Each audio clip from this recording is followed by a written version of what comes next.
بسم اللہ الرحمن الرحیم۔ معزز خاتم حضرات، السلام علیکم ورحمۃ اللہ وبرکاتہ۔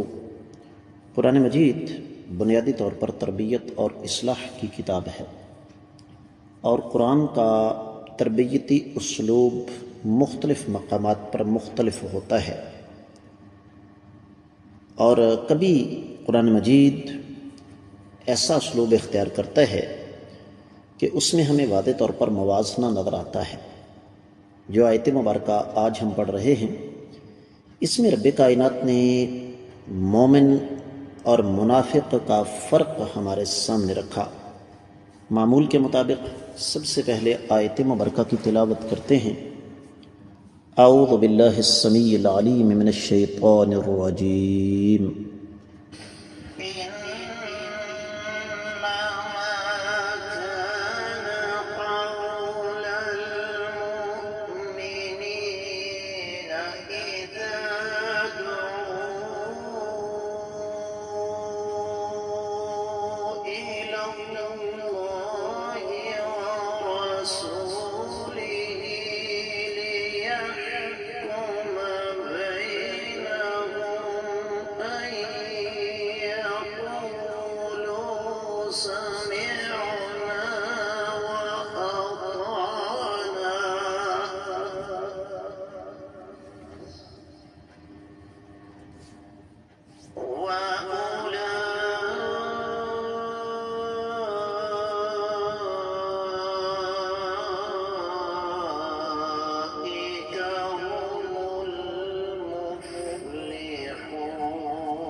معزز خاتم حضرات، اللہ ملک العلم رب الجلال والاکرام کی پاکیزہ کتاب قرآن مجید، قرآن مجید کا یہ پارہ ہے 18واں۔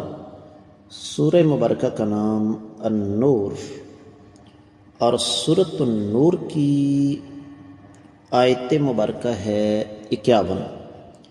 یہ آیت مبارکہ ہم نے سابقہ سبق میں شروع کی، لیکن وقت کی قلت کے باعث اسے ہم صرف تفسیر ابن کثیر تک ہی پڑھ سکے۔ آج ہم اس کا جائزہ لیں گے دیگر کتب تفاسیر کی روشنی میں، لیکن معمول کے مطابق سب سے پہلے اس کا بامحاورہ ترجمہ۔ رب کائنات ارشاد فرماتے ہیں کہ ایمان والوں کا کہنا تو یہ ہے کہ جب انہیں اس لیے بلایا جاتا ہے کہ اللہ اور اس کے رسول صلی اللہ علیہ وسلم ان کے درمیان فیصلہ کر دیں، تو وہ کہتے ہیں کہ ہم نے سنا اور مان لیا، اور یہی لوگ در حقیقت کامیاب ہونے والے ہیں۔ معزز خاتم حضرات، اہل علم نے سب سے پہلے ایک مناسبت ذکر کی ہے اس آیت مبارکہ کے حوالے سے، اور وہ مناسبت یہ ہے خاص طور پر جن ائمہ کرام نے، جن اہل علم نے یہ مناسبت ذکر کی، ان میں امام رازی اور ان کے ساتھ ساتھ امام بیضاوی، یہ دونوں عظیم ائمہ فرماتے ہیں کہ رب کائنات نے سب سے پہلے تذکرہ کیا منافقین کا، انہوں نے کہا کیا اور کیا کیا، اس کے فوراً بعد رب کائنات نے یہ ذکر فرما دیا کہ ان کو کہنا کیا چاہیے تھا، اور ایمان والوں کا اس حوالے سے طرز عمل کیا ہے۔ اور یہاں ایک بڑا پیارا جملہ ہے جو میں یہاں عربی میں ذکر کرنا چاہوں گا۔ وَهَذَا عَلَى عَادَتِهِ تَعَالَى فِي اتِّبَاعِ ذِكْرِ الْمُحِقِّ الْمُبْطِلِ وَالتَّنْبِيهِ عَلَى مَا يَنبَغِي بَعْدَ إِنْكَارِهِ لِمَا لَا يَنبَغِي۔ قرآن مجید بنیادی طور پر چونکہ تربیت اور اصلاح کی کتاب ہے نا، تو رب کائنات جہاں پر باطل اور اس کے حواریوں کا تذکرہ کرتے ہیں، وہاں پر وہیں پہ اللہ تعالیٰ اہل حق کا بھی تذکرہ کرتے ہیں۔ اسی طریقے سے ایک اور مناسبت بھی جو کہ ماضی قریب کی ایک عظیم ہستی امام سعدی رحمہ اللہ نے تذکرہ فرمایا کہ حکم شرعی سے منہ موڑنے والوں کا جب اللہ نے تذکرہ کیا تو پھر یہ کیسے ہو سکتا تھا کہ رب کائنات اس کے مقابلے میں ایمان والوں کا تذکرہ نہ فرماتے؟ تو اس لیے فرمایا کہ جو اصلی نسلی اور مخلص مسلمان ہیں، ان کا طرز عمل، ان کا طریقہ کار کیا ہے کہ جب کسی اختلاف کے دوران انہیں کہا جاتا ہے نا کہ اللہ اور اس کے رسول صلی اللہ علیہ وسلم کی تعلیمات کی طرف آ جاؤ، تو وہ اپنے شوق کے ساتھ فوری طور پر ایک لمحے کی تاخیر کیے بغیر، تردد کے بغیر یہ کہہ دیتے ہیں کہ ہم نے اس پکار کو سن لیا اور ہم نے اللہ کی کتاب اور کائنات کے امام صلی اللہ علیہ وآلہ وسلم کی سنت کا فیصلہ قبول کیا، اور یہ فیصلہ ہمارے حق میں ہو تب بھی آمنا و صدقنا، اور اگر ہمارے خلاف ہو تو تب بھی ہم اس کو مانیں گے۔ امام مقاتل بن سلیمان، امام ابن جریر، امام قرطبی وغیرہ نے اس پر بڑی لمبی چوڑی تفصیل کے ساتھ بات کی ہے۔ خاص طور پر امام ابن جریر فرماتے ہیں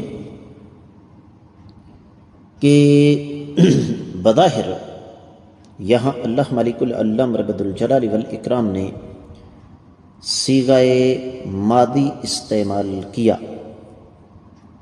لیکن در حقیقت اللہ تعالیٰ یہاں ماضی کا صیغہ استعمال کر کے سبق سکھانا چاہتے ہیں، تعلیم دینا چاہتے ہیں مستقبل کے، قیامت تک کے آنے والے تمام مسلمانوں کو۔ اور کیوں تعلیم دینا چاہتے ہیں؟ تربیت کے لیے، اصلاح کے لیے، جس طرح کہ میں اور آپ اچھی طرح جانتے ہیں۔ میں نے اس سے پہلے آپ کی خدمت میں یہ عرض کیا کہ ایک سچا مسلمان، ایک مومن، اس کا طرز عمل، اس کا طریقہ کار کیا ہوتا ہے، اس پر میں آپ کو پوری تفصیل سمجھا چکا ہوں تمہیدی کلمات میں۔ اسی طریقے سے اہل علم نے یہاں پر ایک اور بڑی قیمتی بات ہمارے سامنے رکھی، اور وہ یہ کہ سچا مخلص مسلمان اور نمود و نمائش کرنے والا منافق، اس کے درمیان جو فرق ہے وہ رب کائنات نے یہاں پر بیان فرما دیا۔ مومن اللہ تعالیٰ اور اس کے رسول صلی اللہ علیہ وسلم کے حکم میں ایک بال کے برابر بھی شک و شبے کا شکار نہیں ہوتا، جبکہ منافق کا معاملہ اس کے برعکس ہوتا ہے۔ مومن سنتا ہے، مانتا ہے، بغیر کسی تردد کے، بات اس کی طبیعت کے موافق ہو یا مخالف۔ خاص طور پر اختلافات کی صورت میں تو اللہ تعالیٰ بین السطور یہاں یہ سمجھانا چاہتے ہیں کہ منافقین سے خبردار رہیں، کیونکہ اگر یہ سچے مومن ہوتے تو ان کا طرز عمل، ان کا طریقہ کار یہی ہوتا کہ یہ دنیا اور آخرت میں کامیاب ہونے کے لیے اللہ اور اللہ کے رسول صلی اللہ علیہ وآلہ وسلم کے فیصلے پر لبیک کہتے۔ اور یہاں پر اہل علم نے خاص طور پر وضاحت و تفسیر میں ایک اور بات لکھی ہوئی ہے، اور وہ یہ کہ اللہ تعالیٰ نے یہاں پر تاکیدی بات کی، وَأُولَئِكَ، اور یہ وہ لوگ ہیں، ہم یہی ہیں، المفلحون، کامیاب ہونے والے۔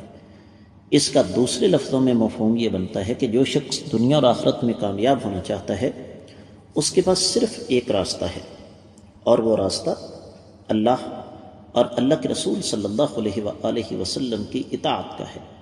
اور یہاں غور کیا جائے تو بین السطور رب کائنات نے تقلیدی ذہنوں کو بھی جھنجھوڑا ہے کہ شخصیت پرستیوں کو چھوڑ کر جو ایک اساس اور بنیاد ہے قرآن و حدیث کی، اسی طرف آ جاؤ۔ اور بین السطور اللہ یہ بھی سمجھانا چاہتے ہیں کہ جو ایسا نہ کرے، اول تو کلی طور پر، نہیں تو اس کے اندر منافقت کے جراثیم ضرور موجود ہیں۔ اس کے ساتھ ہی آیت مبارکہ کی مختصر تفسیر مکمل ہوتی ہے۔ آج کے سبق سے اجازت دیجیے۔ السلام علیکم ورحمۃ اللہ وبرکاتہ۔